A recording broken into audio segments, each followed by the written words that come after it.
षंढा जंगलरू मृग मांस सह मुंड चर्म काती जबत जणे गिरफ। खोर्धा जिला गंभारी मुंडा षंढा जंगलरू मृग मारी मांस सह मुंड नहीं आसुथुवा बेले बालुगाँ रेंजर गंभारी मुंडा पद्मपुर वन विभाग सेक्शन वन कर्मचारी सम्मुख में धरा पड़े। सन्देह में वन कर्मचारी सेमानंकर बैग तदंत कला बेले तांकोठारु गोटिए बैग्रु प्राय 21 केजी मांस पाइथुवा बेले अन्य बैग्रु गोटिए मृगर मुंड दुईटी काती और गोटिए बटकरा जबत करथिले। एही समय रे जने युवक घटनास्थल फेरार हो जाइथुवा बेले अन्य जनकु वन विभाग कर्मचारी काबू करि निछि। घटनार तदंत पर ताहाकु अभियुक्त भावे गिरफ करिथिबा विभागीय अधिकारी प्रकाश करिसंती।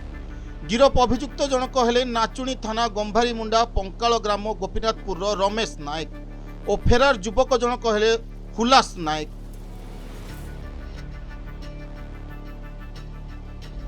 तेबे एने खोर्धा वन विभाग ACF Sonali CO Balugaon one विभाग रेंजर रेशमा परिड़ा बाणपुर तहसीलदार पद्मपुर आरआई घटना संपर्क में संपूर्ण जानिबा निमंते अभियुक्त रमेश नायक को साथी नहीं षंढा जंगल में घटनास्थल में पहुंची। सेठारे रमेश और तांकर साथी हुलास मृग को किपरि शिकार करथिले और ताहार चमड़ा को केउठारे पकाइछंती एने रमेश कहिबा सह से स्थान रे चिन्हट करा जाइछि। नहीं काली तो जहाँ पेट्रोलिंग समय आम स्टाफ खबर पाइले षंढामाल डीपीएफ रे पेट्रोलिंग करते से समय दुईटा लोक एक्चुअली से बैग रे किछि जिनस नेकिना थिले तो तांको देखिला पर जड़े लोक कौन दौड़िकिना पलैला आ जहाँ जन को धरिले अटकेले तो तापर ताको से बैग खोलिबा कहलाडू से भितरे माने मीट थिला तो आमे सस्पेक्ट कलु कि निहाती भाबरे सेटा माने वाइल्ड मीट किछि हेतिबो। तापर आ गोटे बैग रे किंतु गोटे मुंड थिला तो जोटा ऊपर स्पॉटेड डियर थिला जोटा को आमे स्पॉटेड डियर कहूछु माने मिरिग कहउछन आपण माने लोकाली सेटा थिला तार मुंडटा सेटा देखि तो आमे जानि पालु निहाती भाबरे एटा वाइल्ड लाइफ